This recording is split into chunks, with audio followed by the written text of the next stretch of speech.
itu. Jadi saya kira kalau memang betul untuk mencari kebenaran yang betul-betul untuk berdiskusi, dan saya kira kalau sekelas ormas kelas Rabita Alawiyah yang sudah ada Kemenkumhamnya, ya punya juga jaringan, ya itu bisalah untuk meminta kepada Menag misalnya Menteri Agama atau Menkumham atau Dinas Pendidikan, Kementerian Pendidikan untuk memfasilitasi diskusi nasab ini dengan santai, dengan ilmiah, dengan berbasis kajian. Assalamualaikum warahmatullahi ta'ala wabarakatuh.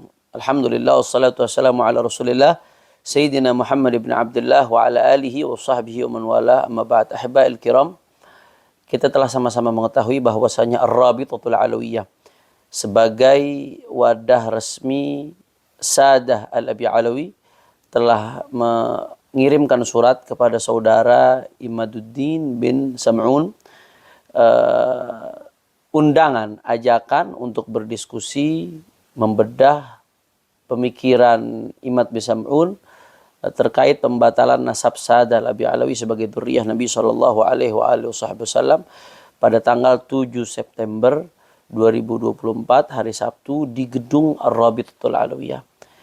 Undangan ini direspon oleh Imad dalam salah satu podcast, dalam salah satu video, dengan berbagai alasan. Seperti biasa dia berusaha mengeles dan dia berusaha mengalihkan supaya diskusi ini dilakukan di UIN Wali Songo pada tanggal 10 September 2024. Begini saudara-saudaraku sekalian, yang pertama saya harus tegaskan sebagai salah satu tim peneliti yang akan terlibat dalam diskusi tersebut.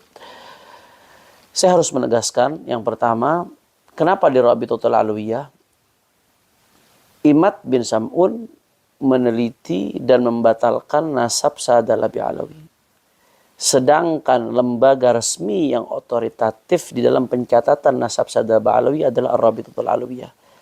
Sehingga Ar-Rabitatul Alawiyah adalah lembaga dan tempat yang relevan terkait objek penelitian Imad.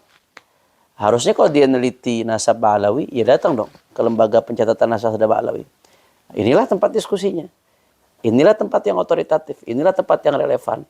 Sehingga tempat ini sudah sangat tepat. Selama ini saudara Imad bin Sam'un kemana-mana keliling, berbicara di berbagai tempat dengan nada yang provokatif, yang dibungkus dengan bungkus ilmiah, tapi mengaku meneliti, bahkan sampai tahap mengambil kesimpulan membatalkan nasab Sadah Al-Abi Alawi, tapi tidak datang ke lembaga pencatatan resmi nasab Sadah Al-Abi Alawi yang memang dalam hal ini otoritatif, lembaga resmi. Jadi penelitian macam apa ini? Sehingga memang sudah sangat tepat kalau dialog ini, diskusi ini, Rabithah mengundang Imad bin Sam'un agar membahas masalah ini langsung di tempat yang terkait objek penelitian yang bersangkutan. Sehingga saya kira ini sudah sangat tepat dan sudah sangat relevan sehingga tidak ada alasan untuk menolak dan mengelak. Itu yang pertama. Kemudian yang kedua, terkait diskusi di kampus. Ya, kampus memang lembaga akademik, tapi bicara soal ilmiah ini relatif tergantung disiplin ilmu apa yang dibicarakan. Saya kasih analogi yang sederhana. ITB ini kampus besar di Indonesia yang luar biasa kontribusinya terhadap bangsa. Tapi kalau bicara penelitian syariah di ITB, ya nggak ilmiah dong, nggak relevan, bukan tempatnya. Itu analogi saja. Padahal ITB kampus besar.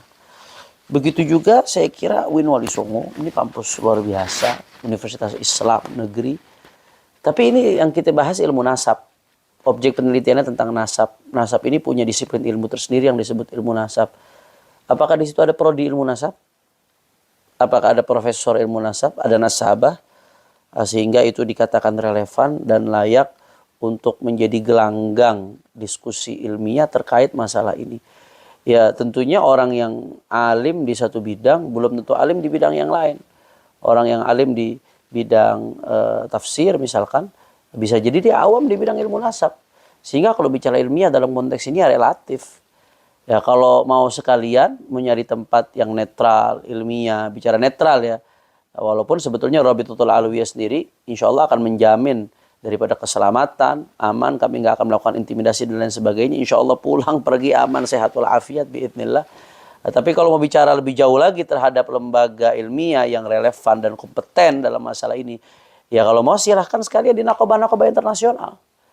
Narkoba-narkoba internasional yang diakui dunia internasional, yang diakui di negaranya, misalkan yang di dalamnya ada pakar-pakar ilmu nasab, ya apalagi yang sudah berpengalaman ratusan tahun bergelut dalam bidang nasab, itu baru kompeten. Silahkan. Tapi kalau pertanyaan saya di UIN Warisongo, apakah ada nasabah? Apakah ada profesor ilmu nasab misalkan? Apakah ada lembaga penelitian nasab di dalamnya? Walaupun ya dia lembaga akademik, punya kompetensi dalam bidang ilmu agama di berbagai disiplin ilmu lainnya, tapi spesifik pembahasan ini adalah bidang ilmu nasab, sehingga ilmiah itu sifatnya relatif, tergantung tempat di mana diskusi ini dijalankan, harus sesuai dengan disiplin keilmuan yang sedang kita bahas ini. Sehingga saya kira dalam konteks ini sudah sangat-sangat tepat kalau diskusi diadakan di Rabitatul Alawiyah, karena selama ini yang bersangkutan selalu menantang Rabitatul Alawiyah setiap diajak bicara, selalu menantang Rabitatul Alawiyah setiap diajak diskusi, inginnya dengan Rabitatul Alawiyah. Nah, sekarang Rabito yang mengundang, Rabito saat ini yang mengundang, sehingga nggak ada alasan lagi untuk mengelak dan menghindar, dan ini sudah sangat-sangat relevan karena inilah tempat otoritatif yang berkaitan dengan objek yang sedang diteliti, itu nasab Ba'alawi. Nah, kemudian sedikit saja terakhir, ada yang bertanya kenapa kok harus mengundang beberapa tokoh seperti Bang Haji Roma Irama misalkan. Karena pertanyaan jawabannya simpel, sederhana. Bang Haji Roma Irama sebagai salah satu tokoh bangsa, tokoh nasional yang menyatakan hakul yakin. Beliau sebagai penyanyi dangdut, raja dangdut, menyatakan hakul yakin Ba'alawi nasabnya terputus, bukan sebagai beliau, bukan Ba'alawi bukan dzurriyyah Nabi. Hakul yakin ini kan tingkat keyakinan yang paling tinggi, yang luar biasa. Seperti orang yang mengatakan api panas setelah merasakan panasnya terbakar. Itu hakul yakin tuh. Merasakan api panas setelah merasakan panasnya terbakar. Berarti kan beliau punya pemahaman yang sangat mendalam dalam masalah ini. Punya basis ilmu yang luar biasa kuat, sehingga bisa mengatakan hakul yakin. Nah, karenanya kami undang beliau sebagai salah satu tokoh yang representatif mungkin dari kalangan Imaduddin bin Sam'un dan kawan-kawan. Jadi itu sejauh mana kehakul yakinannya itu ingin kita buktikan, ingin kita gali. Mudah-mudahan insya Allah bermanfaat kepada seluruh umat. Saksikan insya Allah secara live. Nah, kalau ada yang mengatakan ini nggak live, tertutup, terbukanya itu dalam bentuk live. Nah, kalau dari kubu mereka mau bawa media ya silahkan, mau merekam silahkan. Insya Allah saya yakin pasti Rabito akan memperbolehkan, karena takut sabotase atau lain dan sebagainya, silahkan mau merekam bawa media silahkan. Tapi kalau ada yang memframing ini tertutup, nggak ada yang menyaksikan, nggak ada yang melihat, ini akan disaksikan secara live. Kenapa kok nggak disaksikan banyak orang secara langsung? Karena nanti kalau rame gaduh, akhirnya diskusinya tidak berjalan khidmat, tidak bisa berjalan dengan ilmiah. Nah, maka ini sebetulnya tertutup dari segi tidak boleh semua orang hadir, agar tempat itu kondusif, tidak gaduh, tidak ada ribut-ribut, tidak ada tepuk tangan, sorak-sorak dan lain sebagainya.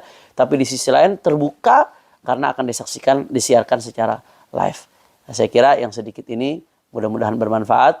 Insya Allah mudah-mudahan Allah persatukan umat Islam di Indonesia ini dalam ketaatan kepada Allah Subhanahu wa Ta'ala. Dan mudah-mudahan Allah jauhkan bangsa ini dari mereka-mereka yang ingin memecah belah umat. Assalamualaikum warahmatullahi wabarakatuh.